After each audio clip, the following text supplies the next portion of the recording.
You have to say, what is right for the job? What is right for the movie? And you might make something that's really cool, but it doesn't fit the need. You are the artist that is bringing your talents to whatever job that is. Yeah. And for people to be able to rely on your creative instincts to solve problems that other people haven't even thought about yet, that's your value, like in whatever that special area is.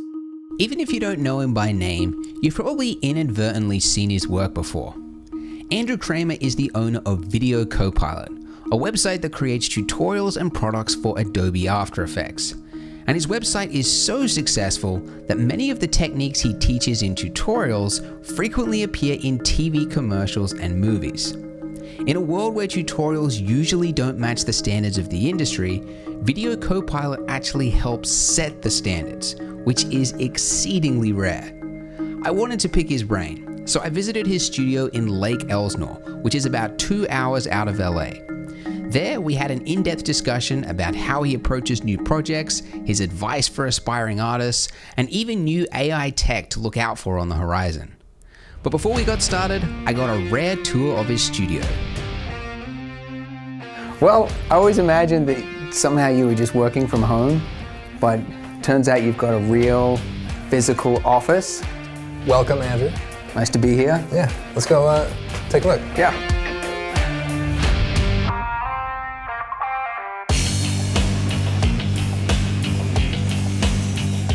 This space is big. What sort of stuff do you do here? So this is our main studio. We do some of our blog shows. We do visual effects elements, so some of our action essentials elements, some of our short film green screen effects. Sometimes we have barbecues back here. Yeah. Nice. So that's not too bad. And there's a hole in the wall. What's over here? This hole is very interesting. Now you're not from the building code inspector, are you? Okay, doesn't matter. This is a space that opened up while we were here.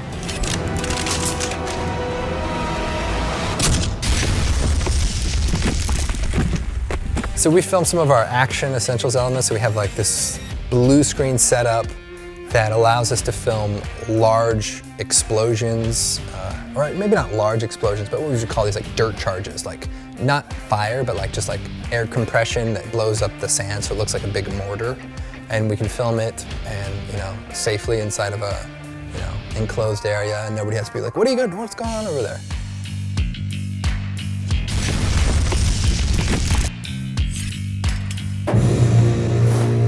Imagine if this were like your ringtone. But yeah, we just started doing a lot more music stuff.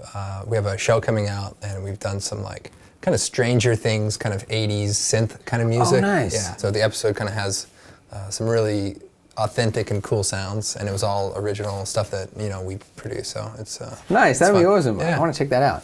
But this is just where, we have technical support, web development, music, everybody's gone now.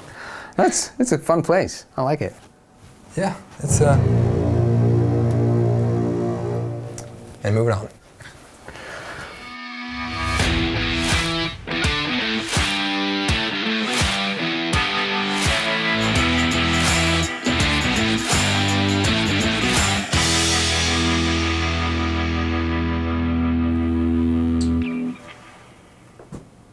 So, what's this space? This is my office where I do my work. Pretty cool, pretty cool. Yeah. Show me how it's done. I go, hey, what's up, Andrew Kramer here. Welcome back to another very exciting, and then I just do the rest of the tutorial. With some in the background. Yeah, that's how it's done. It's pretty good. Yeah, I could do this. There can be two Andrews at this studio. You're a big fan of RoboCop. Yeah, RoboCop. That's actually a real interesting thing. Here, grab it real quick.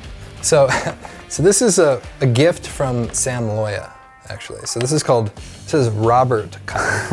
It's a knockoff RoboCop toy.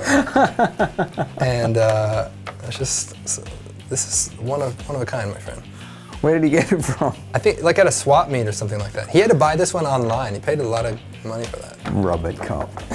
That is pretty cool. Actually, I like I'll it. spoil this because I don't know if I'm ever going to get a chance to do it, but one of the things I wanted to do for our tutorials was to find some bootleg action heroes. Like, there's like really, like, there's like Superman, but then he has an Iron Man suit. There's always like weird knockoff superheroes, and I thought it would be funny to get the toy and then make a visual effects video for what that person's superpower might look like. But what would his superpower be? he would just, you know, he would fall apart. Like, he would just collapse into a piece of metal pieces. That is pretty cool. This is the crown jewel, my friend. I think you have to end the tour on this. It's that good. Yeah. Oh, sh. Now, before we jump to the interview, this video was made possible thanks to Polygon, helping you make better renders with expertly crafted materials that work in any 3D software. And now, the interview. What were the steps that led you to creating Video Copilot? Video Copilot started because I wanted to start creating like tutorials. Like, I was a member of Creative Cow, which was a Oh yeah. yeah. We're like, oh yeah, hey, we are old. And it was this. All I know is about you skip sponsored message every time you visit the website. That is true. That is true. They had but the best After Effects forum. And I remember just being part of the community, just sort of as a visitor, and you'd see people ask questions like, hey, how do you do this and what do you do that? And I had been using After Effects for a couple of years at that point, but I hadn't done anything really professional. I think I was doing website design at the time. And you'd see questions and you'd say, hey, you know, I know the answer to that. You know, in like Camtasia Studio, you say, you know, let me record a video tutorial and show people how this is done, you know, or how I would do this. And it was also a challenge for me. Like, if you go back to any of my earlier tutorials, I don't really know what I'm doing. I mean, not that I do now, but I really was lost back then. But the cool thing about it is that what I learned was in the tutorial. So it was all very fresh. I say, okay, it was basically like, all right, I've spent a week working this out. This seems like the best way to do this. Here's how you can add camera shake using a wiggle, or here's how you could do a sky replacement. So it's like almost like my R&D for a common problem, and I was able to just put it into a tutorial form and post it online, and then the Creative Cow guys let me publish it on there, and they, you know, they would promote my website, Video Copilot, and it was just kind of like a cool, you know, cross-promotional kind of thing, essentially. And then I think one of our first products was Action Movie Essentials, which was some like action stock footage. Right. Yeah. That was one of your first products? Yeah. I mean, I don't know what there was to compare to. I mean, I guess It was the first. Video Copilot was before YouTube, essentially. And so I worked at, this might actually help kind of like, you know, it's like what it started as and like what it became. I worked at a studio. It was my first studio job. And I remember talking to the visual effects supervisor, and I won't say the name of them. It's a cool studio though. And I was there, and the guy's like telling me about like, you know, the network, and it was really cool. They had like stock footage of like maybe some smoke elements that they had filmed that was available to the compositors.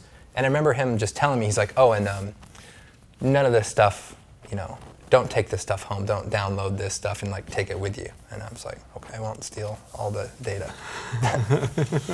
But I thought it was very cool that they had like elements like that. I thought that's so smart. That's a really cool thing. It's like like clip art for stock footage stuff. And I thought, man, you go to some of these other websites and like stock footage is like really expensive. It still is. And that whole kind of state of the industry where everything was very high end. Like back then, you could do a sky replacement visual effect. You know, you could charge thousands of dollars. Like the technology was not as prolific as it is now.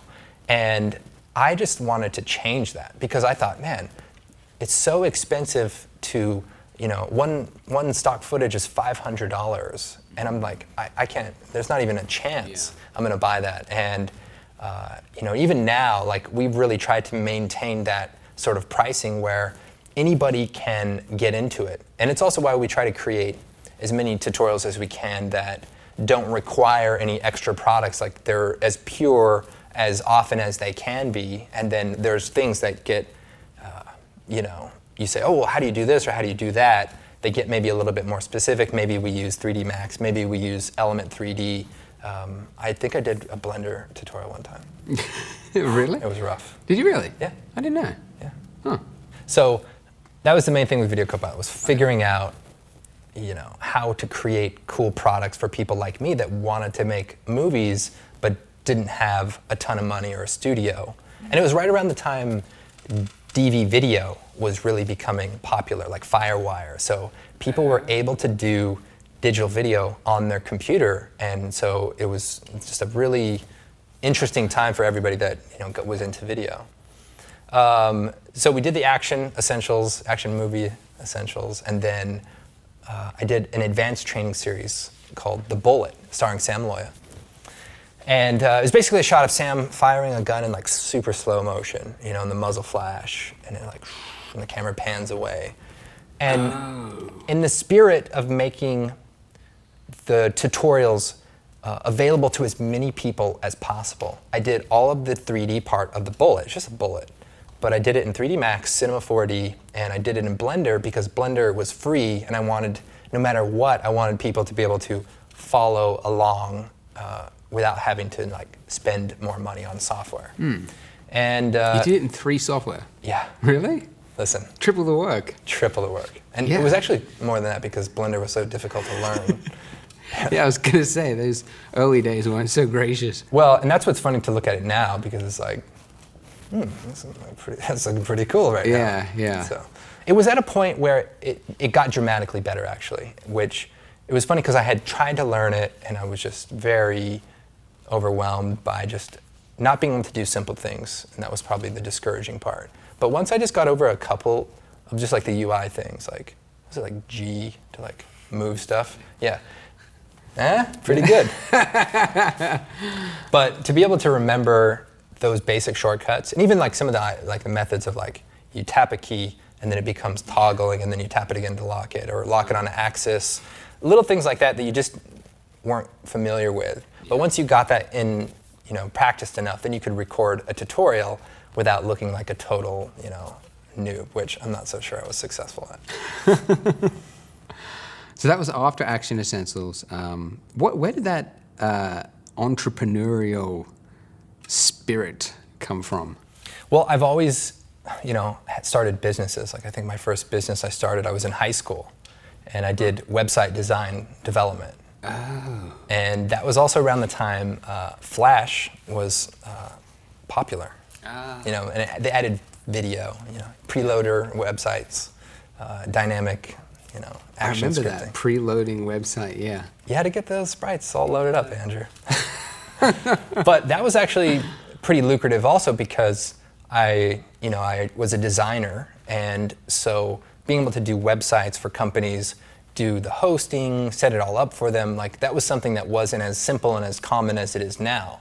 There's so many services that can do that now, but back then, you could make a living doing website stuff. And then the video became my more speciality, where I could, and I'm really sorry to the internet for contributing to intros before websites, but I may have participated somewhat. But at the very least, it was a way to show dynamic content. I remember doing a website for a company that did home automation, right? And this was in the early days of Video Copilot, around there. And one of the ways that he wanted to explain the benefits of home automation was the ideal of being in your car, right? You've got your air conditioning, you've got lighting control, it's all at your fingertips, entertainment, music, whatever. And that same idea, hey, your home can be like that. We can control the lights from a keypad, and your music and air conditioning, all that. And how do you can make a website with pictures and describe that. But we made basically an animated video that had graphics and things would highlight, and I wouldn't dare go back and look at it. But hey, It got made. Yeah. Actually, you want to hear a real crazy story? Here's the entrepreneurial spirit. I've never told anyone this story. Andrew, this is getting deep, buddy. Speaking of putting up a facade, so this client from Arizona, right? I did most of my work sort of remotely with clients that were out of the state or whatever. And, let's just say in the old days, you might like put a picture of like a corporate building on your website, like about the company. Let's just say back then you could really kind of put on a facade, Well, crazy thing, he gives me a call one day and I'm like, he's like, hey, I'm gonna be in town tomorrow. Hey, you mind if I stop by your studio and talk about this project? And it was one of the bigger website projects that I was about to do, and I'm just like, sure. And then I'm thinking, I just work out of like my parents' house. Like I was thinking, how's this gonna work? So I had a friend that had an office space, and he basically let me take it over for a day, and I just like brought some of my stuff in there and said, hey, come on in here, and that was fun times. Reminds me of that, who's that guy from Breaking Bad? He's got a series now. No, I'm not talking about meth. I'm just talking about just like video production. The lawyer, he's always faking stuff. Oh yeah. Bob Odenkirk, yeah. Yeah. I can't remember his name now. Saul, Better Call Saul. Yeah, Better Call Saul. Yeah. Crafty. Yeah, it was exactly like that guy. Well, it was like one of the bigger clients, and I just was embarrassed. Like nowadays, you can have a website and you're real, and like that's all people care about. Like I know that, like when I'm working with other designers, like I just want to see a cool reel. Like it doesn't matter where you're, like that whole exterior thing, like that doesn't matter. Like it's about the work, and maybe it was back then, but I was just so like, gosh, I was so young, and I was worried that he was going to just think I'm some kid, even though I was, and not be down. But how did it go? It went great. It was that was the guy who I did the car home automation video website. Oh, with. okay. Yeah, there you go. It all ties in. So if he's watching this, do you think you've transitioned well from originally just being the artist to now business owner in charge of a whole crew? Well, I feel like it's always been that way, right? Even from the beginning, where maybe I had one employee, because you were trying to figure out how to make whatever you were doing effective. And so you're always looking at the way the business runs. And I would argue that I probably became a much better artist because of it, because it's sort of like the idea of inspiration, like creating stuff that is educational but also somewhat cool, wasn't very common. And in a way that, my own personal challenge to try to get better helped the business. And as the business owner, I also recognized that people would rather buy something that looks cool than, that doesn't look good. And, you just sort of, when you're learning, like, you always want to know, what camera did they film that movie with? Or what software did they edit? Because when you're first learning, you want everything to be as good as the real people, the real movies. And so you want to know exactly what software they use, exactly what lens and camera, because at first you feel like that is the secret to getting it to be good, is making sure you're at least learning the right software that will eventually. Now I think that's changed a little bit now, where there's so many different software packages that can achieve really great results, that the diversity in what is created and who creates it, it matters more what the end result is. And for example, I have a 3D modeler, freelance guy that I just hired to do some of these really cool, like sci-fi components, and I think he uses Blender, and he does like spline stuff, and and like the stuff is so amazing. Like the way it looks is so amazing. And to me, that's all that matters, is that we're creating a superior product, a superior end result that is going to look as cool and good polygon counts, good edges, good bevels. Like that's all the thing that matters the most. Right. But you don't usually recognize that until you've been doing it a little bit longer. As I said, like beginners, they're just like, they want to know exactly what software you use, because I want to make sure I'm on the right path. Yeah, yeah. So to answer your question, I don't remember what your question was. The transition into Right. So, business has always been a big part of it. And, at the same time, I don't think that we ever sacrifice sort of like the creative importance. Like, for example, we don't just release products because, it's been 6 months, we need to release it. We don't have a product cycle. We have R&D. We work on things and create things and test things and say, wow, that has matured into something that is cool, and this is next level, or it's fast, or something different. Like we never approach it from okay, we have to release something at this time. So I guess from a business standpoint, maybe that's not the most effective way to run a business, but I think it's helped our brand in the sense that, maybe we don't release stuff all the time, but typically when we release stuff, it appears to have, taken a lot of time and effort and thought and consideration that isn't just, a cash grab or just some, like leftover product that you throw out into the world. So we try to make stuff that's, pretty good. How do you decide what the next thing you should be working on is? Just look at the calendar. No. Let's see. It's just whatever I'm interested in. Like, I think I want to make things that, like I follow my interests a lot, Yeah. So I think what is a cool idea? What's a cool, what's limited right now? Like people want to create something, but the only ways to create it are not very accessible, or they're not very fast. Like how can you make something that is desirable, or an innovative concept that can be more, more available to more people? And we've even some of our free plugins, like we have a plugin called Saber, which is just like a laser energy kind of plugin. And yeah, that was free. that was wasn't it? free, yeah. Why did you decide to release it for free? You make mistakes. No. Honestly, Dadgummit. to me, that's always been like a passion project of mine. Like we had a lightsaber preset, and that represents probably my first foray into visual effects. Was how do you make a lightsaber? And the idea of giving that away for free was important because it's one of the first things that people get into when they're doing visual effects. It's an approachable thing, and it's fun for any age. And I thought we should just make the ultimate lightsaber plugin that just solves all of the needs and gives everybody who wants an introduction to visual effects a tool that they can download and use without any questions asked. Yeah. So, That's nice. well, It's thoughtful. hopefully people will think of us in the future if they become successful and they start needing some of our other professional tools. But at the same time, like there are people who just want to do it for fun. Like there's people who just make their kids videos, or just like this is not just for art is not just for professionals and people who want to be in business. Like it's fun for everybody, and we just the more you can encourage, the more people will get involved.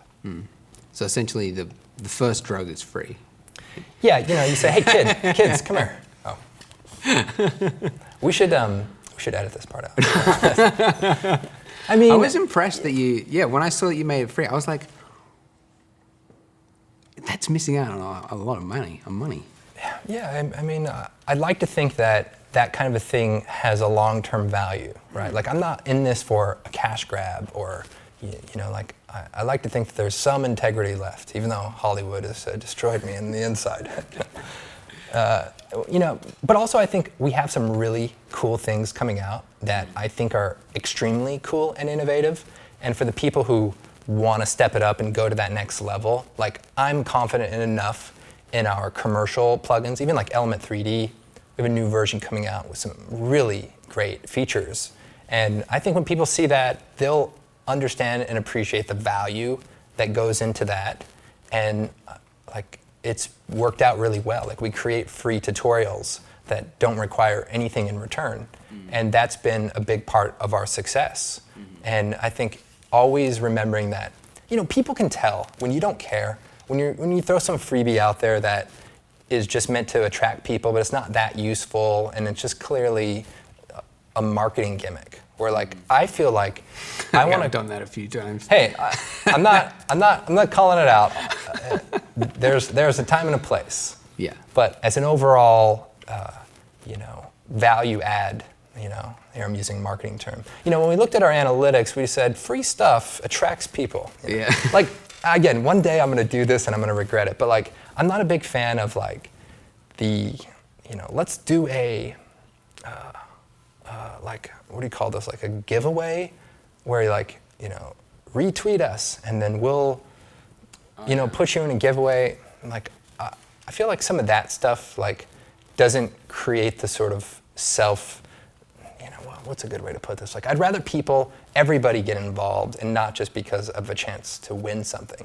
And not to say it's bad for everybody else to do. Like, I think it's great. There are some really cool contests and things out there. Yeah. But for us, like, I'd rather just get everybody involved in something. And if they like it and they want to do it more, and if we can create a product that is better, saves time, helps professionals, then we can run our business on that.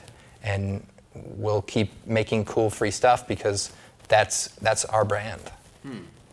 How do you, I've always had this, like, I don't know, what do you call it, like a conundrum in my head, like, how do you decide whether to pursue money or to pursue the art? Because there's any number of the tutorials you release for free.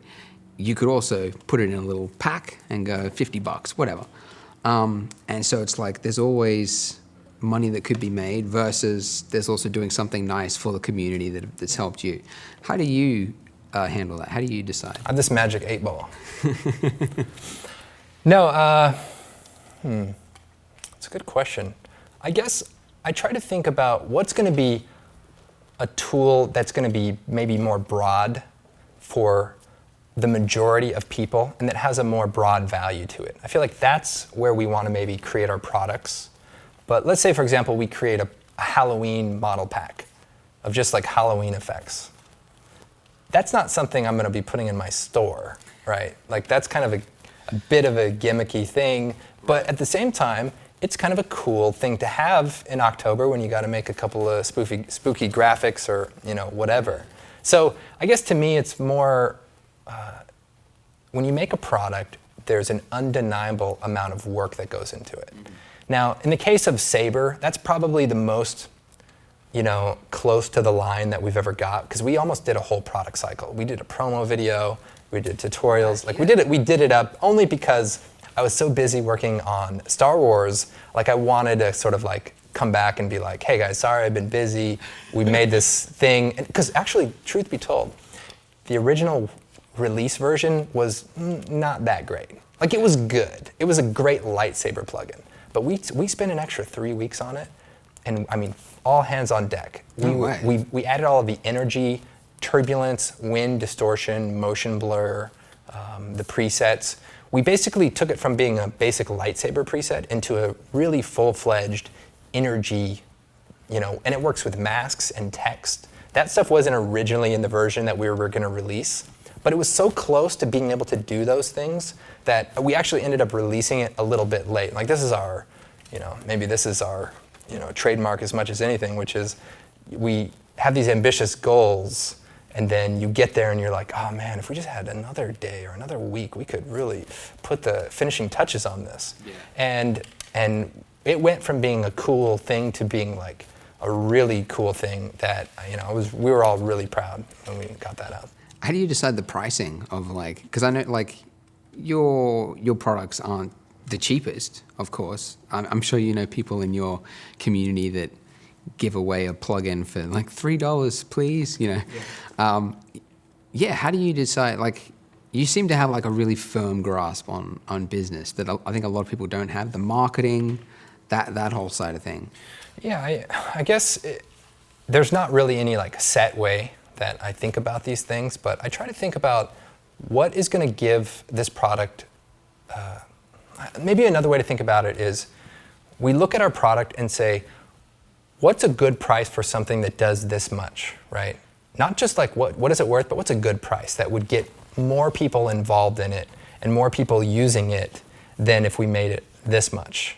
Like, you can like there's another angle to software, which is you can sell it, for $500 or $800 and go after like the corporate clients that will spend the bigger money. But I try to think, what would be a price that a freelance artist would say, this is a really great value. The speed benefits of this or whatever it is, I want to buy this product. What would be a price that would not make them totally, have to pass on that product?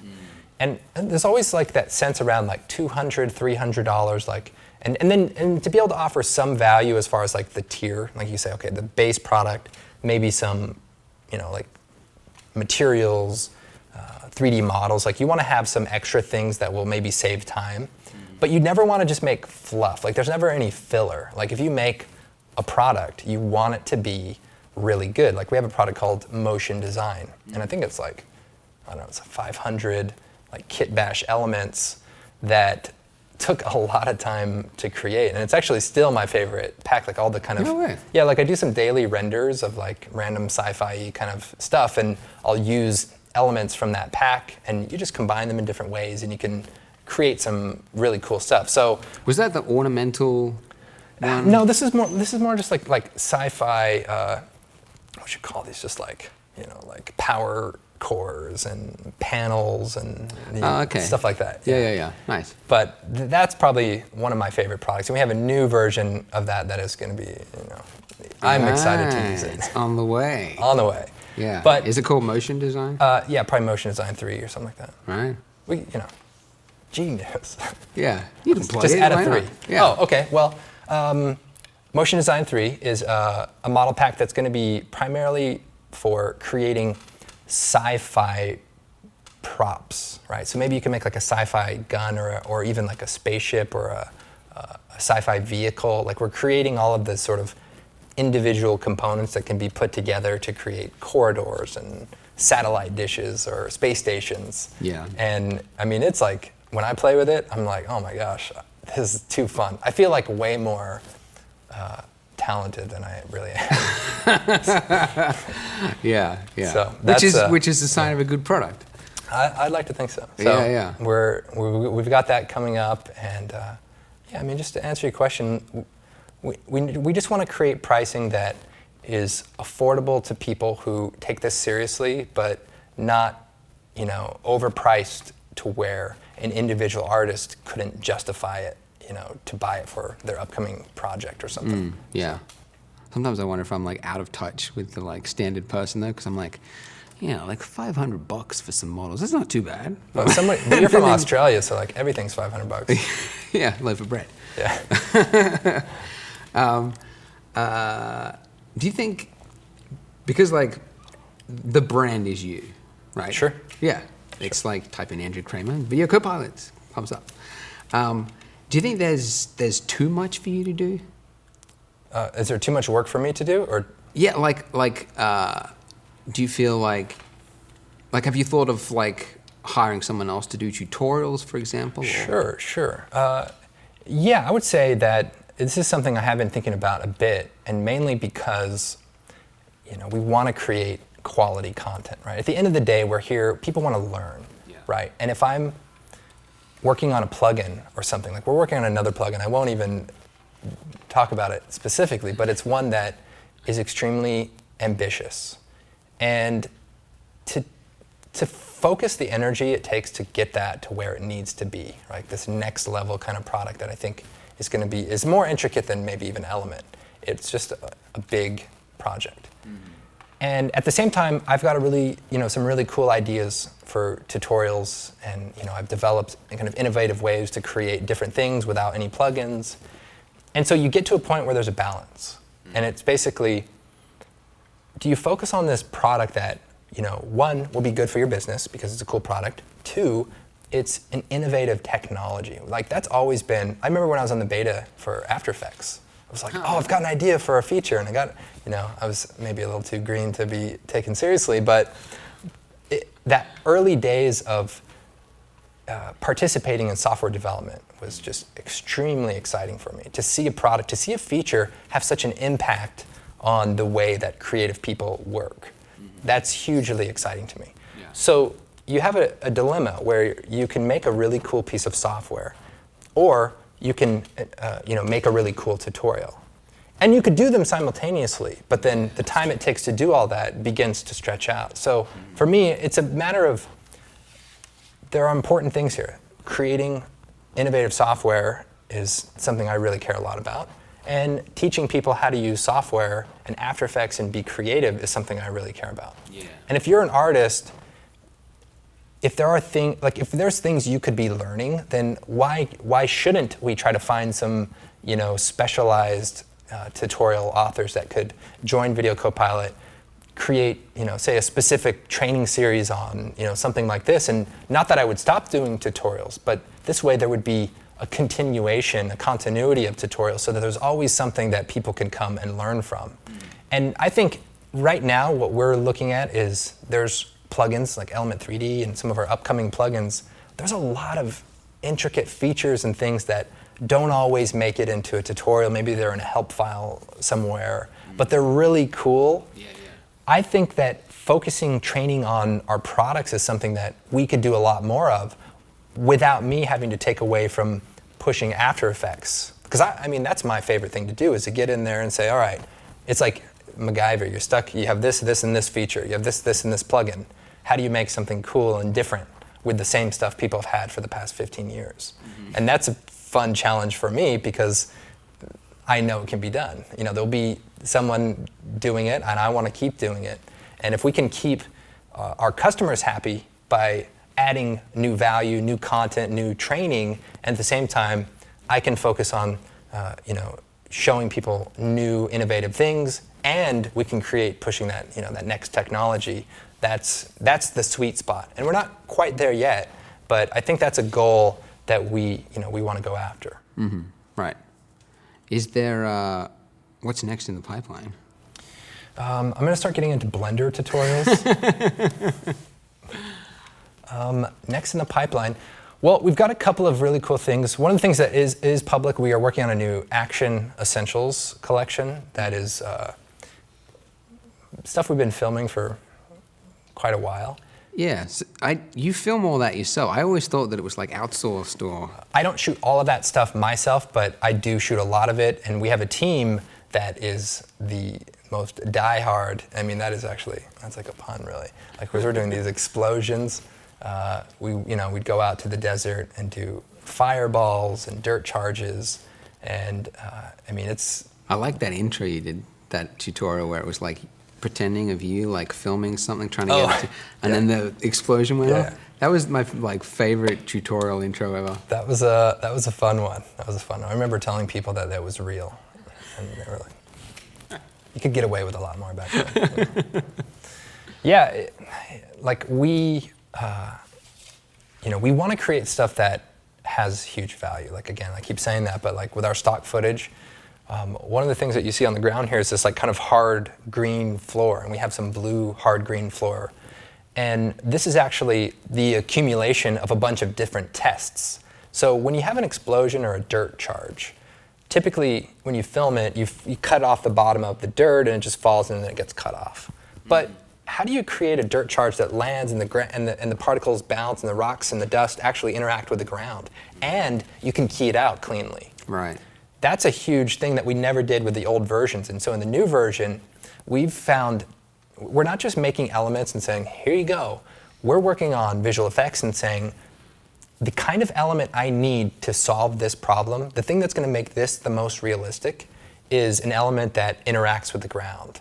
Like this is not looking right. Or an explosion. You don't want just an explosion. You want an explosion that's interacting with something. The fire hits it and rolls up. You want to be able to take elements that were shot specifically to be composited, not just,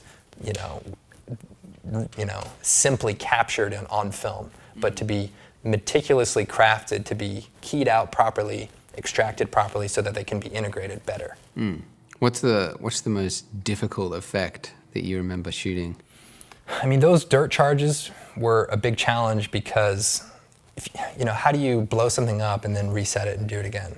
So we needed to find a ground that we could clean. It had to be matte. I mean, all right, I'll give you a little bit of insight in this, because your listeners and my listeners probably know what Fresnel means. Mm-hmm.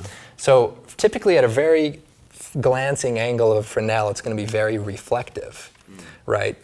What we would do is, so imagine this is the floor. The explosion is going off in the middle. Make sure you can see that. And the camera is filming it.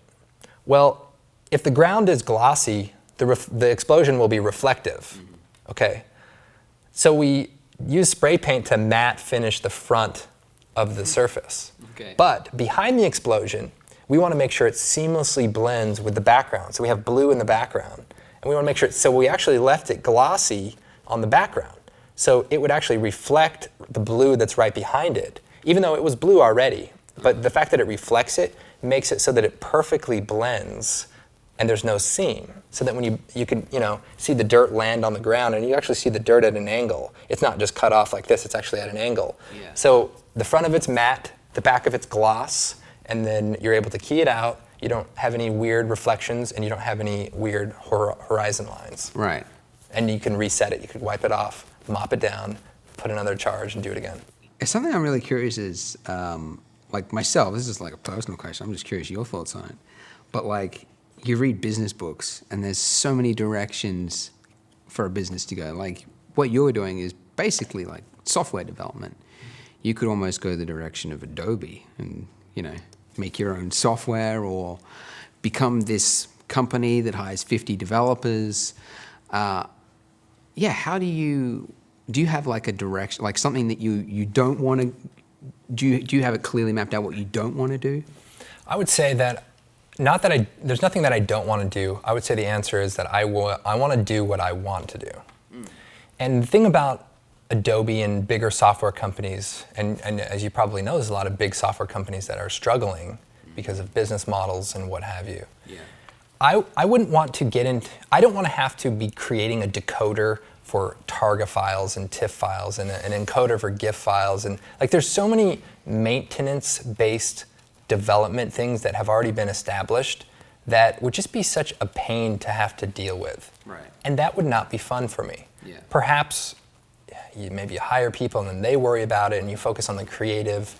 But I feel like the more broad your software becomes, the less fun it is and the more sort of technical it becomes, and then you gotta worry way more about hardware and things that aren't as fun. Right, yeah.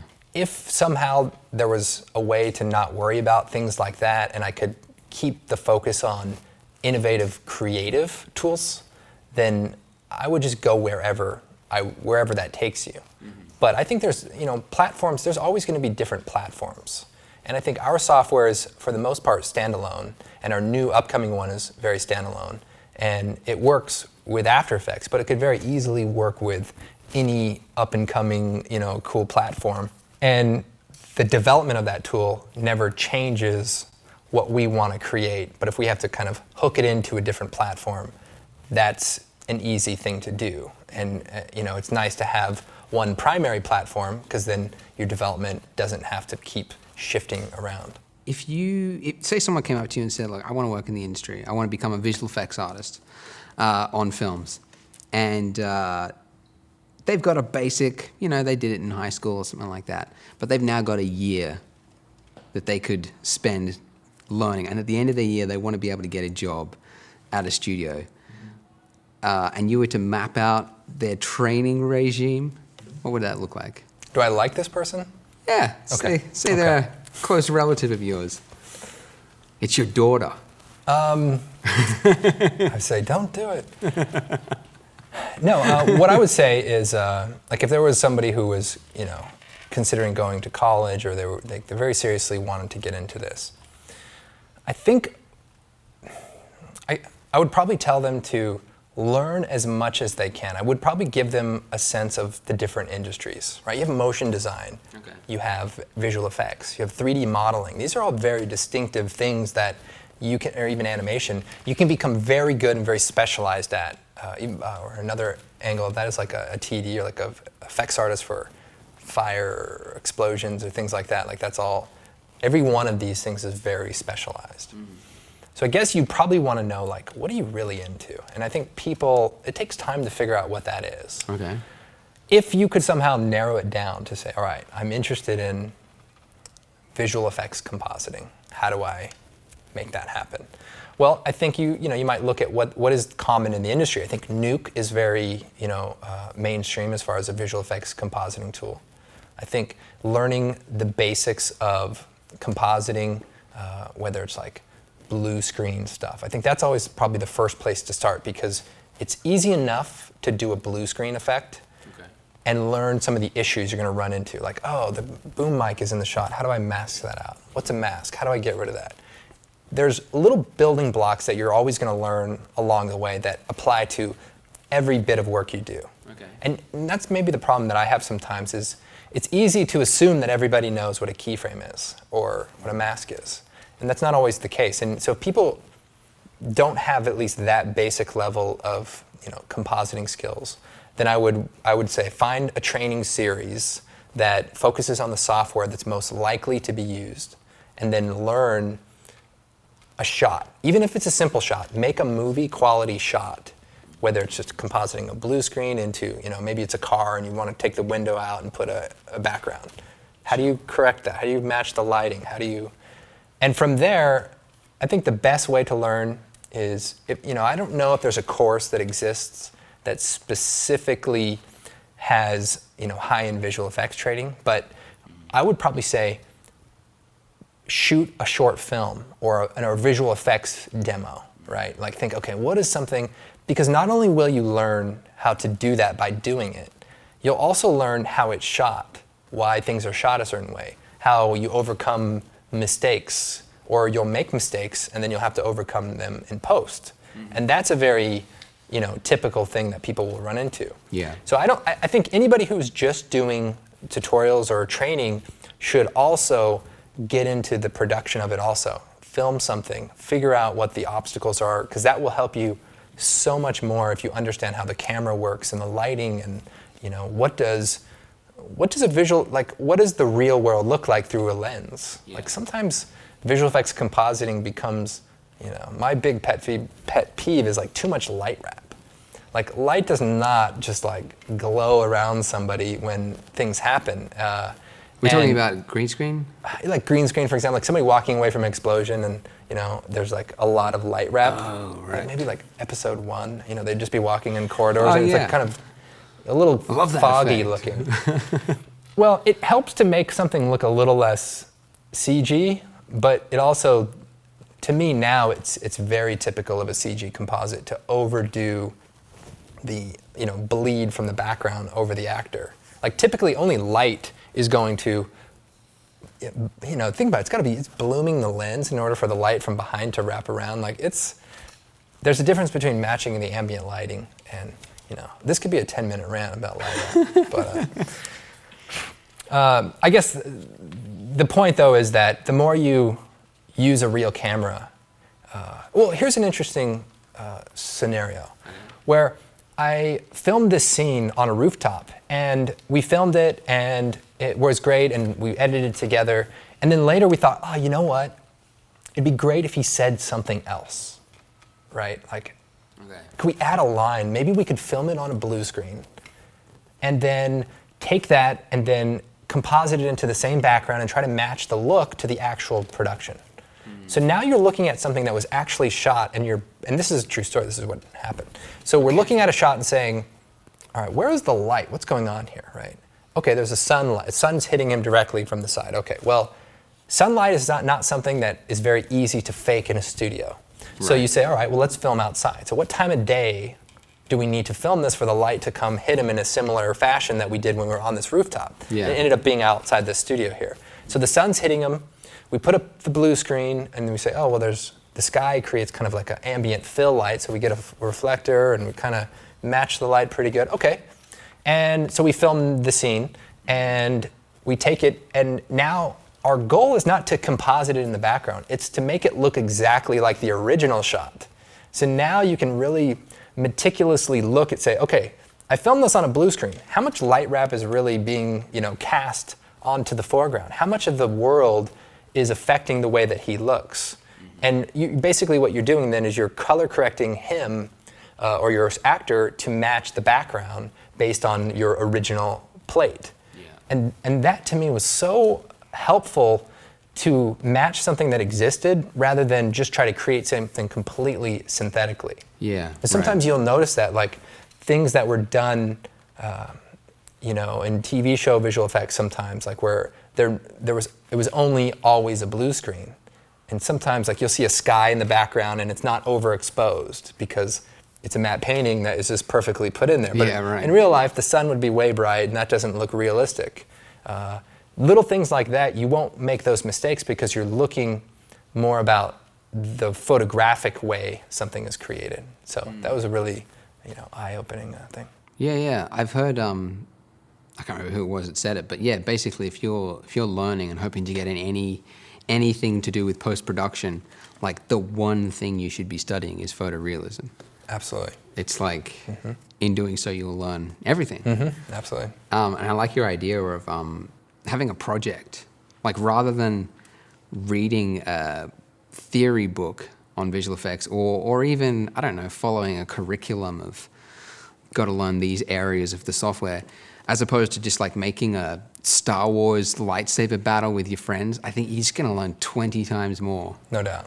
And it's rare to find people that want to do that. Like there's think of the number of people that are studying at school or whatever to get a job one day in visual effects or post, and the number of them that will actually go out and start making a short film there's a small percentage of that.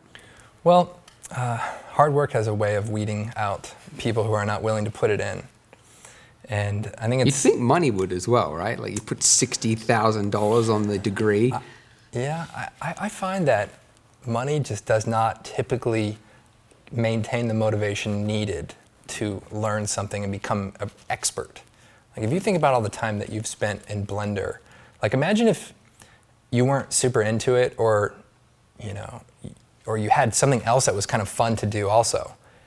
How much time do you really spend sitting there and just looking at the same shot for days and editing and then doing another thing and say, I love my life. I know, right? This is great. Yeah. You have to love the idea of creating something from nothing. And it's not necessarily for everybody, but it's also why there's a bunch of different facets of creation. I think editing is one of the funnest things that you can do because it's instant feedback. You can create energy from creating a vlog or a video that exists and is actually there while you work, and it doesn't require, at least you can get into it without too much experience. And obviously the people who are really good will stand out a lot more, but it's something that you can get into. And if you're doing editing and then maybe you want to spice it up with some motion graphics or with some visual effects, that's not so far out of it. And I think it's always good to be able to feed the needs of creative people as they progress. Like I remember wanting to learn how to do 3D text or like put a helicopter into a shot. Like I didn't want to like model and polygons and extrusion. Like I didn't want to get into the program. Like I learned on 3D Max and I remember it's like so overwhelming and like I didn't want to, look, I don't want to learn all that stuff. I just want a helicopter, flying around, and I want the shadow of the helicopter to be on this here. Okay. I luckily, found ways to learn that in help files and, whatever it was. And that was like, wow, this is great. And then you slowly start realizing, oh, you know what? How do I make it reflect off that car?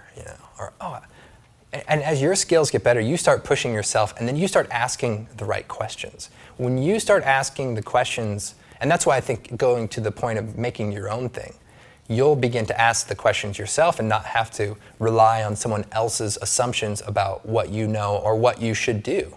Like, I always remember I did a tutorial where like an energy ball flies up the road, and it was a fun tutorial. I made an energy ball, and it reflects off the ground. And I remember like one of the early comments was like, you made a mistake, it's not reflecting off the cars, And I'm like, oh, that's a good point, I guess I may have thought about it, maybe I didn't, but to do that would have been kind of like quite a bit of work to tack on to a tutorial that was already, 25 minutes. Oh, I know, right? Right, and that's sometimes a predicament. Yeah. You say, well, maybe just mention it, because at least you say like, yeah, you could probably make it better, or maybe you could rotor it out better, but I'm busy, or whatever, and encourage people to pursue those things. And I think I probably began doing that more often. Yeah. But when you create something yourself, you'll ask those questions, whereas there's probably people that watched that tutorial and thought, oh, he didn't add a reflection, I guess I don't need one. And I ruined their entire visual effects career. Yeah. Just homeless under a bridge. Well, perhaps. Are there tutorials that you want to make, but they're just too complex? You can't fit it. Yeah, well, a lot. Okay, so I would make tutorials and people say, this is a really cool tutorial. Hey, can you make a Transformers tutorial? See, no punctuation. Yeah, right. And it's like, well, okay. What does it mean to make a Transformers tutorial? Well, let's say you started with like a mechanical hinge and you just had an arm just kind of pop out. Like, is that enough of information to get you, can you now go make a car turn into a transformer? Is that enough information? No, I feel like I need a little bit more. I need like something opening and then maybe something else opening and then the front changing. Is that enough to get you to make an entire robot that's fully functional? No. So the question is sometimes like, how much information do you need to go full out into like, it's like, hey, how do I lay all these bricks? Okay, show me the first one, just keep doing that, right? Yeah. But people go, do the whole wall. And it's like, why? Exactly. Well, and obviously there's a little difference in the complexity. And the question is, where do you draw that line? Where is the completeness and the extrapolation that can happen from enough information? Now, the other concern with something like that is people would ask to create something very ambitious that was maybe not even possible, even in the slightest, with After Effects, right? There isn't really 3D. There isn't even a possible way to do it. So we created Element 3D basically because we wanted to create an easy, fast way to create titles and 3D objects like a helicopter flying in the scene without having to crack open a 3D program, right? And the idea was that you could composite your 3D, like we call it compositing speed, meaning you're not rendering something, bringing it in, and then compositing. You're compositing and lighting and working with it interactively in the same composite. Right. And there's more common things like that now, but when it first came out, that was the main idea. Yeah, yeah. So what happened is we had to start sort of saying, okay, well, we want to create more ambitious things, but After Effects limits us a bit. And even me personally as an artist, when you see all this cool 3D stuff and you're like, well, I have to use After Effects. I can't use all that stuff. I can't be using Cinema 4D and Octane and 3D Max because not everybody has that, and it wouldn't be right. And so Element being, $200, and you could say, all right, well, for only $200, here's all the things I can show you how to make. I can show you how to create this really cool 3D, ship, this really cool planet, this really cool things that go far and beyond what you can create with After Effects for only $200. Mm-hmm. Whereas doing it with a bigger program that costs more, and obviously Blender is not. I mean, as far as the industry and the people that would be using After Effects, Blender just overlaps in such a weird way that it never occurred to me to say, hey, we should just make a Blender tutorial and encourage people to use that. But maybe I should reconsider because it's got so many cool features now that are pretty accessible. But at least this was the thinking along the way. Yeah. And if I can create something really cool and impressive for only $200, then I can at least satisfy the needs of people that want to go and do something more ambitious without having to spend a ton of money on a bigger package. Right. And so then it was a balance though. It's like, well, I don't want to require everyone to even spend money on our own plugins. I only want that to be something for the people who need it and want to go that direction. So it was like a balance. I wanted to create tutorials that didn't use third-party plugins, but at the same time, our plugin was the least expensive route to a lot of ambitious 3D things. But at the same time, the balance never kind of stops. Yeah. So it's essentially, it's like making the products so that you can make easier tutorials in the future. For sure. Because you see what people are asking about. Like, I want to put a car.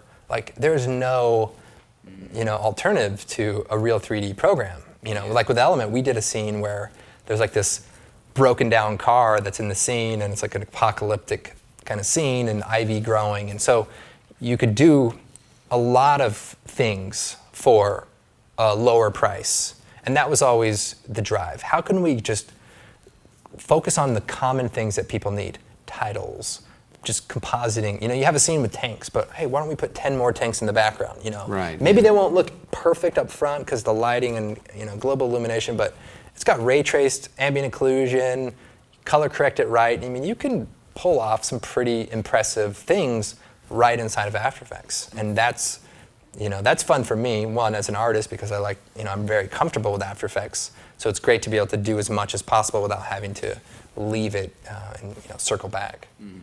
Have you seen any of the stuff from Eevee, Blender Eevee? The GPU real-time renderer? Yeah. I have. Super, super cool. I know, right?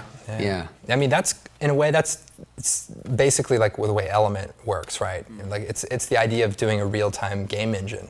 And I think it's a great idea. And I think there's so much benefit of having the real-time feedback from iterating, from animation, and the more features you can add, like and the PBR stuff I think really takes it over the edge. Yeah, I've been thinking like more and more lately, like I gotta get into game engines, because I just saw this quick tutorial of like someone making a forest in Unreal Engine 4, and it was like I realized like how much of an advantage it is to not have the burden of rendering, because they're like dragging trees in and you can see it and you're making like split-second decisions on the fly.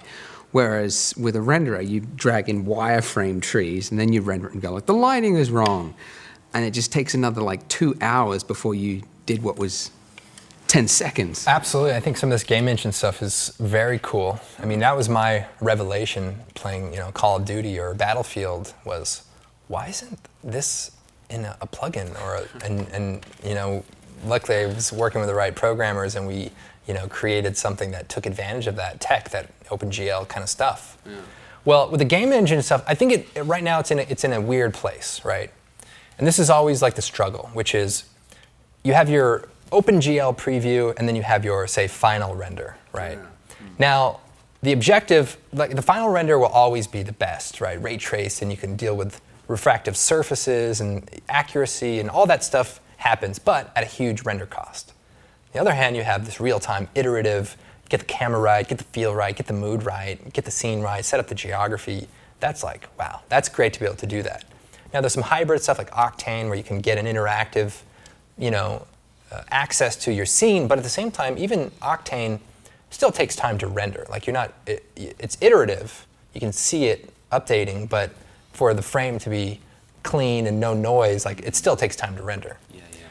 Now, the challenge is always, how do we make the real-time stuff look as similar to the final render stuff as possible? That way, if somebody does a bunch of work in, say, Unreal, and then they say, okay, perfect, now hit render, and then now you're using Octane for Unreal or whichever platform, and then it's rendering, and it's almost identical, except now it's just with accuracy.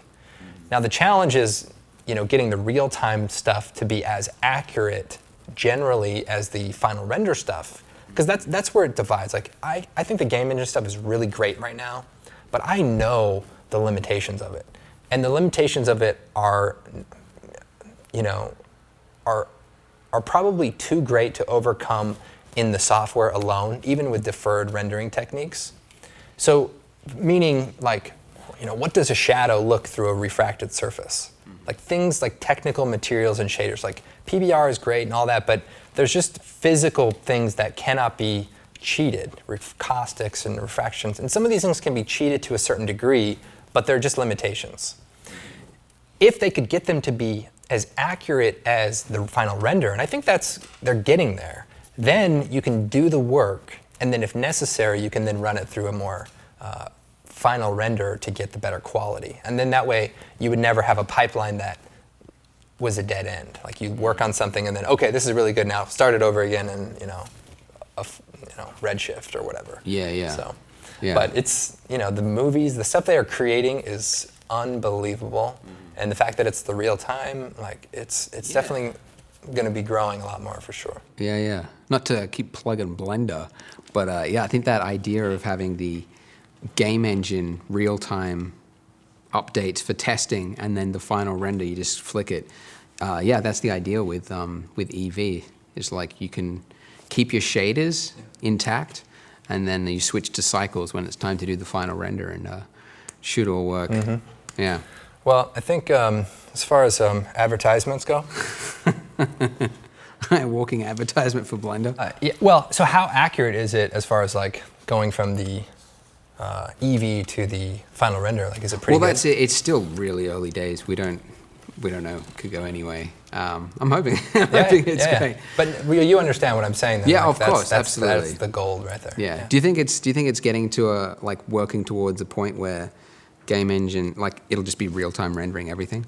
Not game engines, but I think things like Octane, the sort of real time ray tracing. To me, that's the only true solution to the quality barrier. And it's scalable, you know, ray tracing is scalable, but the amount of processing it takes to create a good image, like you notice all the different techniques they're doing now. Now they're doing reduced sample rendering, but then with denoising. And so Yeah, iRay. Did you see that? Using AI to... Yeah. Oh, yeah. And I think, was it Octane? One of them has another one that does some denoising. And again, these are all focusing on the challenge.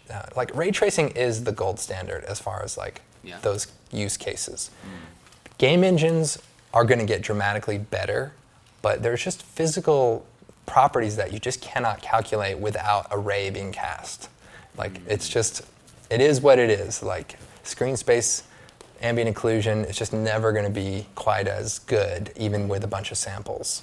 And if they can figure out a way to scale the ray tracing, then this is a real exciting conversation. No.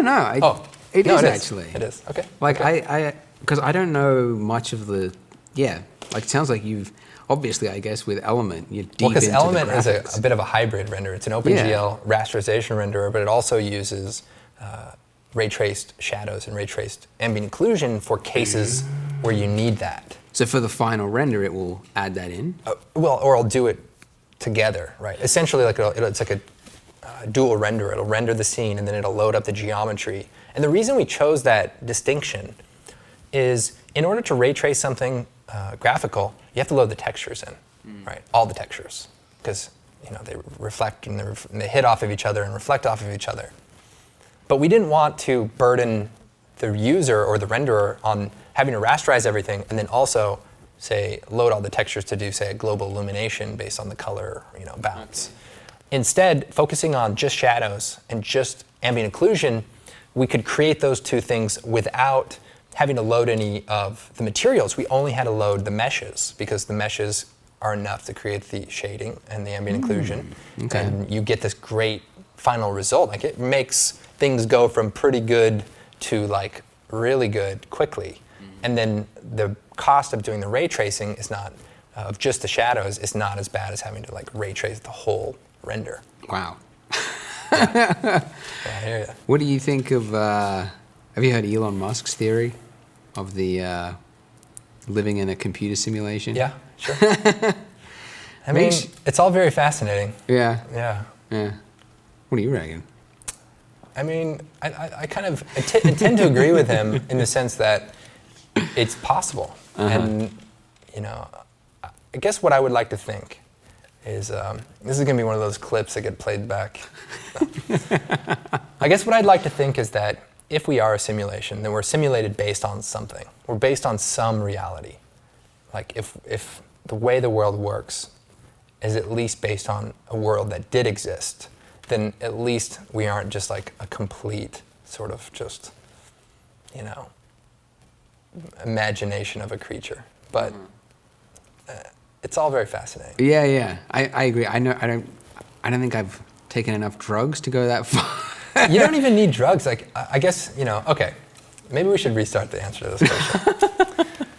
We are in the rendering business. Like every new year, like, doesn't it feel like every year there's a new render of someone's face and doing some stuff, and there's like Yeah. And you're just like, wow, this is so good. Yeah. And like the latest one was like, it wasn't just the face, it was the neck muscles, you know, and it was like the whole thing. And, you know, next is gonna be the shoulders. And like, the fact that it's getting so good so fast, like only in 10, 15 years, it's gone from like pixels to like, you know, really It wild. is quite alarming, isn't it? Yeah. It is. So that's going to continue.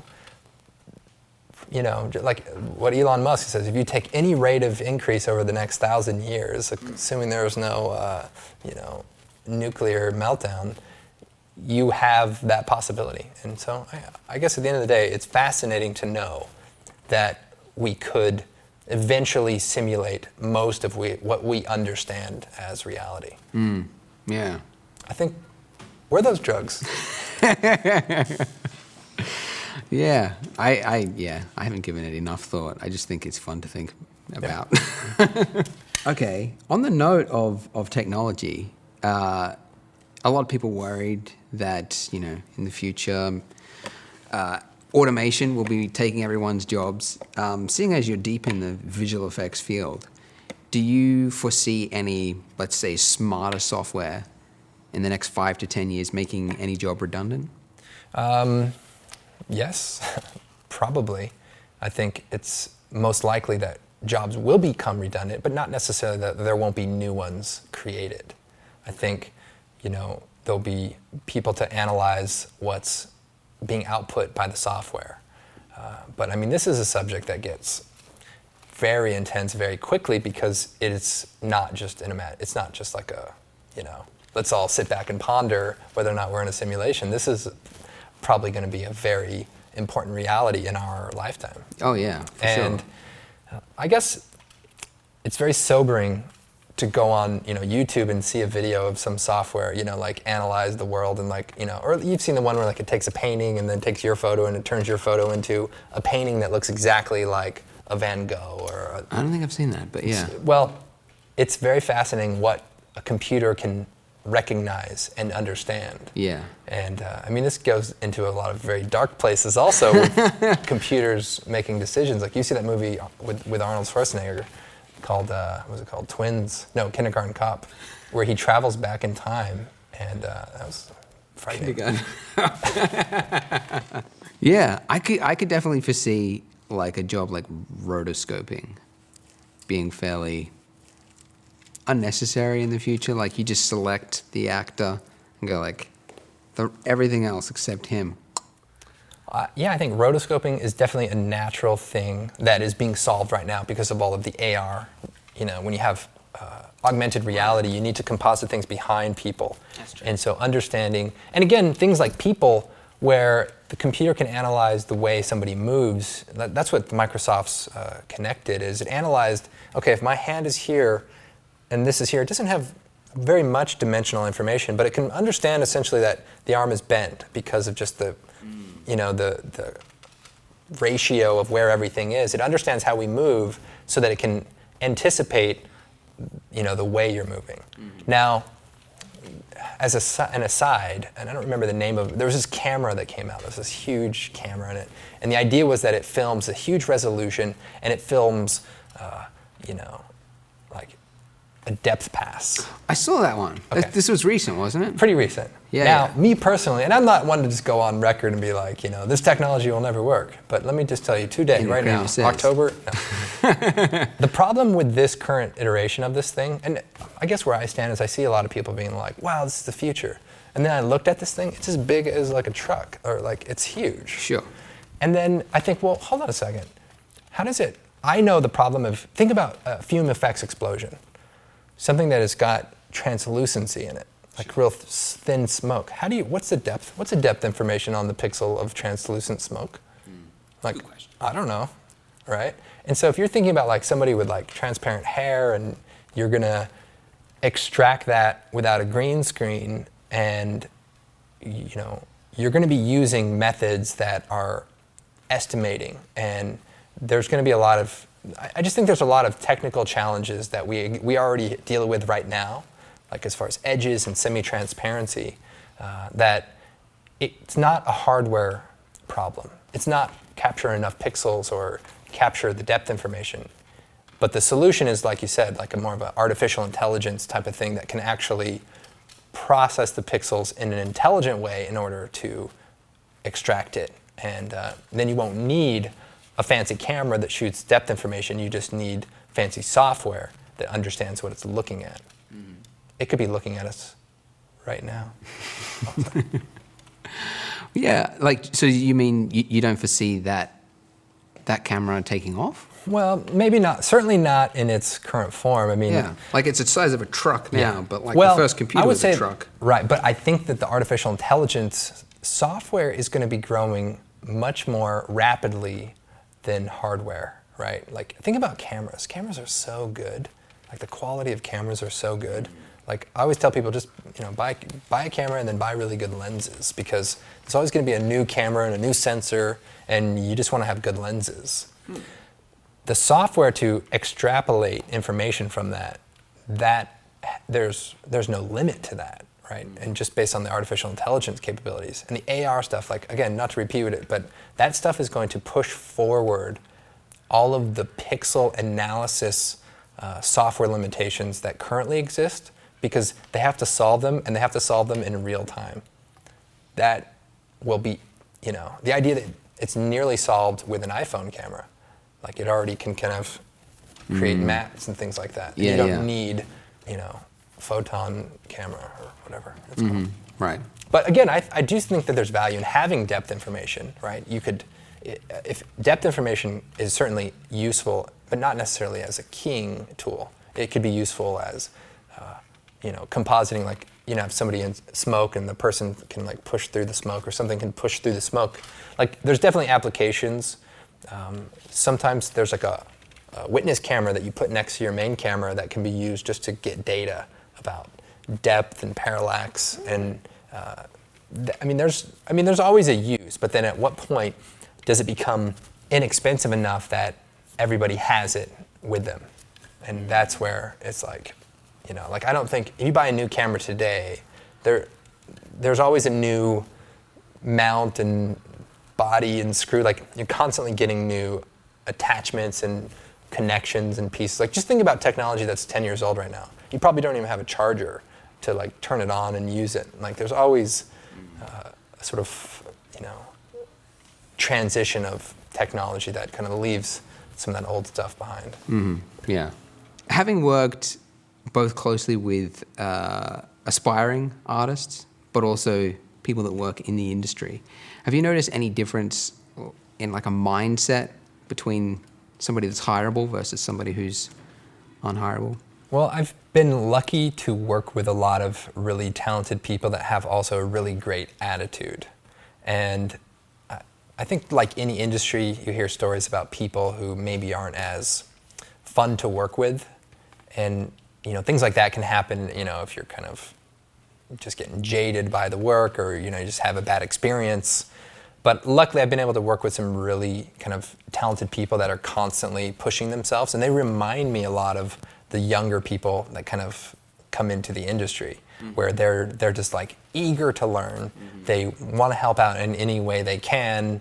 I think that's probably the best kind of, like, outlook you can have, or the way you can approach things is trying to learn as much as you can, as fast as you can, because you want to make yourself valuable, right, in whatever way you can. And so understanding how the pipeline is working and what things are getting done and what things are slowing things down, and if you can inject yourself into those solutions, it like, people will take notice in like a really big way. And people who've been working there, again, it's like, it's hard to not, like, my experience has just been so overwhelmingly positive that it's hard to, like, say, okay, maybe occasionally you would work with somebody who just has a real negative attitude, right? Or it's kind of like, well, maybe we could do it this way, and then it's like, no, we can't, no, because then we have to, and it has to get done. So when you have somebody who's just, like, a naysayer about it, like, there's no value in that. There's no value in everybody saying, okay, this is it. Okay, we have to do it. Let's do it. And someone's like, it's not going to work, or it's going to be so much work, or it's going to be hard. I'll do my best. And then everybody walks away from that meeting like, okay, I guess we'll see what happens, right? It's never made sense to me, right? Like when I worked with JJ, and we'd have ideas. I mean, one thing you kind of learn is that you create a lot of stuff that maybe never even sees the light of day. And you can't let that discourage you. You have to say, what is right for the job? What is right for the movie? And you might make something that's really cool, but it doesn't fit the need. And I guess that's kind of where there's a separation between, art and work and other people's art, and you're an extension of that.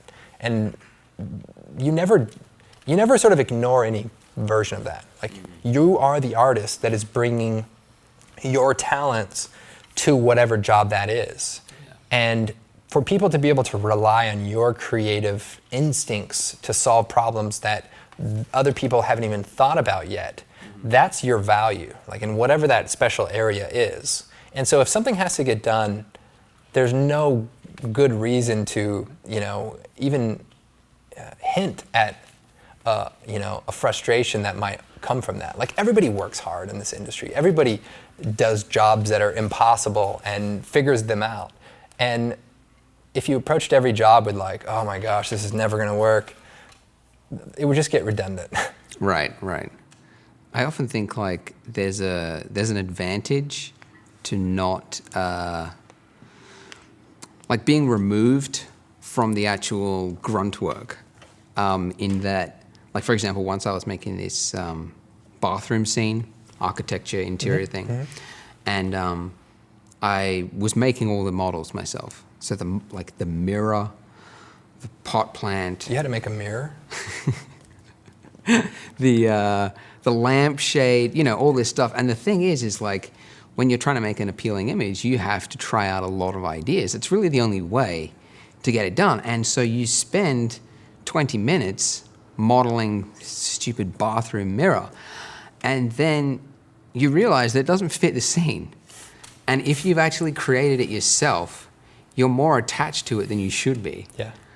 Whereas if I had a pack of assets to pull from, there'd be no trouble swapping it with another thing. So I often feel like as painful as it is sitting under a director and having him go like, nah, what else you got? Nah, it's going to make the movie a whole lot better than if you were directing it yourself, obviously. Well, yeah, and again, you when you buy into the vision of the director, you want to find the thing that works.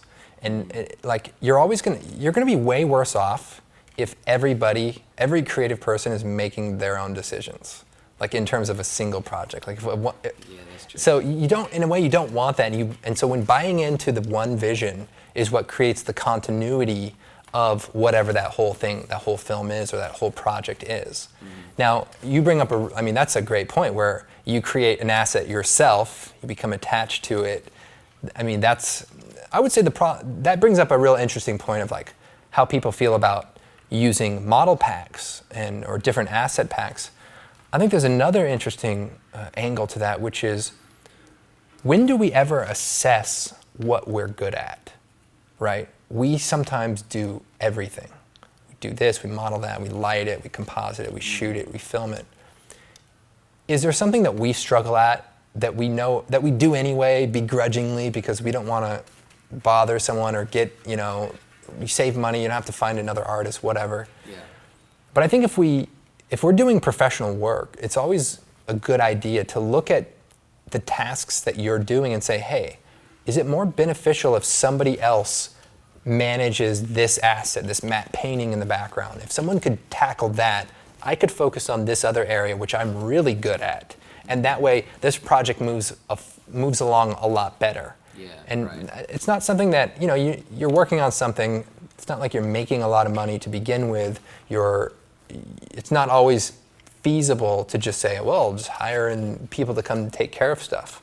But at the same time, like if you started a business with a friend and you guys had different skill sets, or you could collaborate on a project together where you could equally share in your own talents and benefit the project that needs to get done. I think that would be an interesting thing to see moving forward, is people, just finding people who have specialities and finding ways to work together. I find like that's, I don't know, the more I read like history books and like the great successful people of the world, it's like the one commonality between them all is that they were very good at finding the right people to do all the jobs so that you work together as this unstoppable machine. Wait. Are you saying Steve Jobs didn't create Apple all by himself? Well, this is actually a good point. It's like there's this myth that, you know, there's these creators out there with this, you know, amazing vision, and they alone are what, you know, like Steve Jobs is a good example. I'm not saying that he didn't. I mean, he's a fantastic and far better businessman than I'll ever be. But there's this myth, and I think a lot of people get that that feeling like, oh, well, like for a common example, like you tell somebody that they work too much in business, and, you know, Dad, you really shouldn't be manning the cash register at 6 a.m. You should be hiring someone else to do it. And he goes, well, I'm the only one that can do it properly. You know, and I think that is quite a toxic viewpoint. Sure. But it's something that we all inherently have, and it's like, if you ask my business coach, it's what I've been battling for the last 4 years, him trying to tell me, like, it's okay to not be perfect. You know, getting at 95%, no one's going to notice that last 5. It's good advice. You know, I think artists typically, we're very precious about what we create. And, you know, you know, here's this artwork I made. Oh, did you model everything in there? Oh, well, I kind of used a kid, or you know. And then it's like, well, did I create this art anymore? Or how do I attribute this? And beginners struggle with that. Like, sure, they don't want to use anything third party. And I think that makes sense to a certain degree, but I also believe that we live in a world where the demands of visual effects and graphics are so incredible, and the money is not necessarily there to afford to pay for every avenue of that. And maybe that's kind of harkens back to the point about, you know, maybe there's work and business and there's art, and they run in parallel, but they don't always happen. You know, it's not always one or the other. Like, for example, if I'm working on a car commercial, I may have a creative decision that doesn't benefit the product or the advertisement, and you need to accomplish the goals of the brief and of what's paying for that production. But at the same time, I'm selling my artistic services to help make this as, you know, glamorous or as cool as it can be.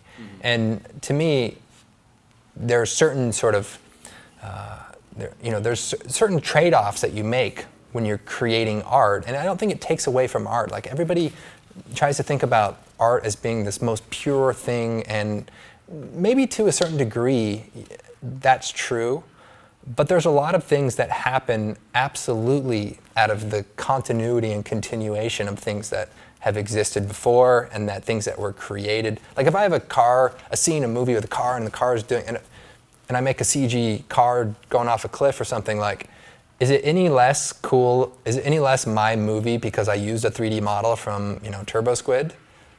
You know, Turbo Squid's like, hey, Andrew, we need some credit. I'm like, dude, come on. You see that in credits, actually. Like, at the end of, like, I think Guardians of the Galaxy, it's like, Turbo Squid. It's like, why did they have to, I guess they got a deal or something. Exactly. It's all, yeah. That reminded me, how's that, I was going to ask the Twitter followers, like, if they had any questions for you, but I didn't, because I knew 100%, like, most of the questions would be like, where's that short film? Oh, sure. Oh, my gosh. You must be sick of it. That's one of the things I've been working on a lot. I mean, again, so about all of our software, all of our, you know, business stuff, but in the days in between, it's like dedicated to just kind of doing the visual effects. And the cool thing about it is What's the name of it? What's it called? It's called Intercept. Intercept, that's right, yeah. Hopefully it'll be out before this interview gets out, which will make this a much you sure happier. about that? No, of course not. You know, you take, we'll have this one thing, and then you say, it's already late. Let's add some more stuff to it, because why not? It'll be fun. What's another week? What's another week? Exactly. Yeah. And, you know, maybe like a broader kind of point on this is, you know, like when you're a creative person and you don't have like a deadline, and you know you can always make something a little bit better. You can get in there and you could say, well, you know, like you said, what's one more week? Let me add this one really cool shot. It'll make it 10 times better if I can add this one thing. And unfortunately, once you get to that point and it's done, there's not that much difference between 2 weeks. And then you legitimately get tied up in a real project. And then you come back and it's like, oh man, now this is taking even longer. Let me make it better by just doing this one more thing. Yeah. And obviously that's when you need to, like, you know, personally, like I just said, okay, here's how this is going to get done, right? And just lock the edit, started doing the visual effects for what's there, and not try to create, because this is the pitfall, is that you can always make something a little bit better, but the amount of time you'll spend on it and only getting it 10% better, is it worth it? No. And, you know, I don't think so. And I've had to kind of learn the hard way, to be perfectly honest. And I try to see it, maybe I'll feel like, oh, I learned my lesson when it comes out. Right now, I'm learning my lesson. So it's quite humbling. Yeah. I learned that lesson when I was doing, I did this challenge, like digital art. Oh, sure. Digital painting, because I've always wanted to learn drawing and painting, but I always put it off. Sure. So I said, like, if I don't achieve this goal within 6 months, I'm going to give my cousin, who I don't like, $1,000. Yeah. I mean, he's my cousin. It's a sibling rivalry. But anyway, and that was what drove me. But anyways, the point of the story is I learned that as I was doing these art pieces, that, like, let's say, like 60% of the time was getting it, like, most of the way there. Yeah. But that last 40% was where I was, like, tweaking the hairs on the side of the face and, like, painting in extra tiny little shadow there that did very little to the end result. And also, and most importantly, I learned the least in that last 40%. So actually, if you want to be an efficient learner, you got to cut off that perfectionist stage and move on to the next project. So speaking of that, do you think that it is a good idea for artists, beginners, to set their own deadlines? Oh, absolutely. And how should they do that? If they have a cousin and they have $1,000, I mean, that's a good question. I think personal goals, I mean, I feel like I'm the worst person to ask this question to, because I just have to, like, be honest, which is I am very precious about things. And it is extremely challenging, because when you care about stuff, and particularly when you have some success, like, I'm not, you know, unaware that, like, Video Copilot has been very successful, and when you come out with a plugin like Element and it's very successful, you can't just recreate something that's really good by doing the same amount of work that you did last time. You have to do way more work. And is it more work, or is it, it could also be more efficient work, right? Not making the same mistakes. It's totally different, right? Okay, here's maybe a way to put it. If a movie comes out and it's really good, and you make another movie that's the same thing, people are gonna be like, hey, I already seen this movie. Remember viral videos? Some amazing thing, you'd be like, whoa, 1 million views. And then another video would be the same thing, you know, and you'd be like, it's fake, and I already seen this. Yeah, like throwing a ping pong ball in a cup or something. Right. Now, who cares? People, like, man, I always find it amazing. Like, you see the most amazing video rescue or some crazy thing, and you're just like, eh. We're just so jaded by the amazing things that are caught on film that it's hard to even, you know, get you excited enough to watch some incredible, you know, unbelievable thing. Have you tried watching Funniest Home Video Show lately? No. I don't think it's still running anymore, but The joke's over. Quality is like pre-YouTube. Oh, right. Doesn't even strike a nerve. It's probably like because grandmas who are like, I have some VHS tapes of my kids. Yeah. Can I be on the show? Yeah. That'd be us one day. Be like, I got some DVDs. And like, what's that? And you're like, it's a video disc. But back to the question is, which is, you know, it's really difficult to wow people in the same way that you did when you have something successful, because the recipe for that wow is not the same. That's true. It's got to be something, and again, as technology progresses, the standard of what exists is known, and you need to come up with something that, again, rises up.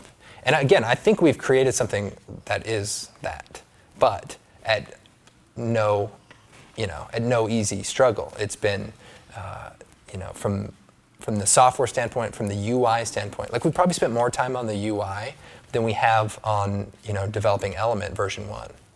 Because the UI is so important to the experience. You want people to not, like good UIs, you don't even feel like you're using them. They just work, the fastest you think you're working them out. What do you think, which program do you think has a good UI? Oh, gosh. Is it Blender? I think the Polygon website UI is... There you go, hey. Man, I could just find those textures. It's not that great, actually. Working on it. Hey, just keep sending me those checks, Andrew.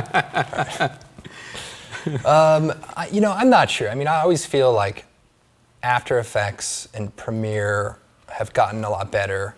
I guess I don't really use a lot of other software that I feel like, oh, it's not working out. But I guess like there's a lot of really cool scripts and plugins that come out that have simple features that do really cool things. And I guess I notice how much more people take UI very seriously. Like they're very considerate of how someone will use it, even to having graphics and icons and making stuff visually pleasing, because it's something you're using all day long and you want to be able to build in patterns and get people to really go deeper into the program. Mm-hmm.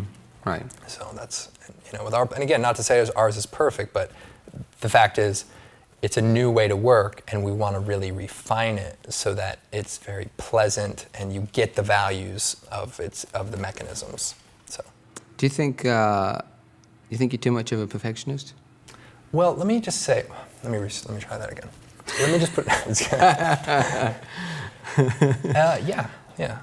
I would say, like, when I'm working on other people's work, like, I can be way more, like, I can get it done, deadlines, that it's much easier for me because I'm a tool in that mechanism, and my value and my skills and the capabilities are understood, and everything is sort of scheduled and planned accordingly. Mm-hmm. When you do your own work, you release plugins at your own pace, you make the things you want to make, you are a little more precious about that because it's you, it represents you. And it's not because you, like I need everyone to know that I cared so much about every little thing. Mm-hmm. But I guess it's just you legitimately care about it. Like you think, hey, this will just be better if this is this way. Mm-hmm. And again, there are pitfalls to that. And again, like Intercept is a great example. Like we just recorded like the behind the scenes video where I got to have like a, what do you call that? Like a confessional, where you just. But it was post-mortem. Yeah, But you get to talk about all those things, but you really recognize, like, that is just like part of that is in all of us, like to want to make something better, and it is a good idea to figure out what are some ways to avoid that trap.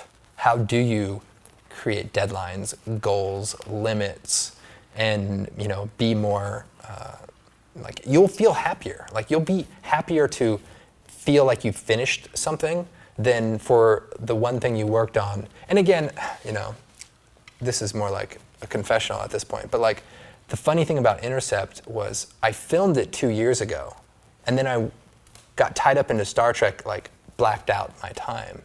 And I had a couple other movie projects that were I was doing work for after. So I had time then, but then when that overtook my life, I couldn't get it done. And then I had other scheduled work to do.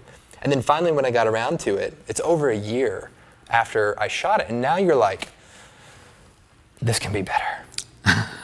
Yeah. And from that moment, too late's passed. From that moment, you're reassessing what can you do to make this better and to make and again, 1 year, 18 months, like it's now the time even becomes kind of arbitrary.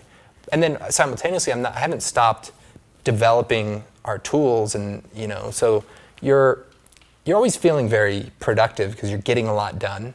But sometimes those passion projects become secondary and they kind of fall behind a little bit, and yet you can't wait to do them because you really love everything about that. Like making stuff is what it's all about.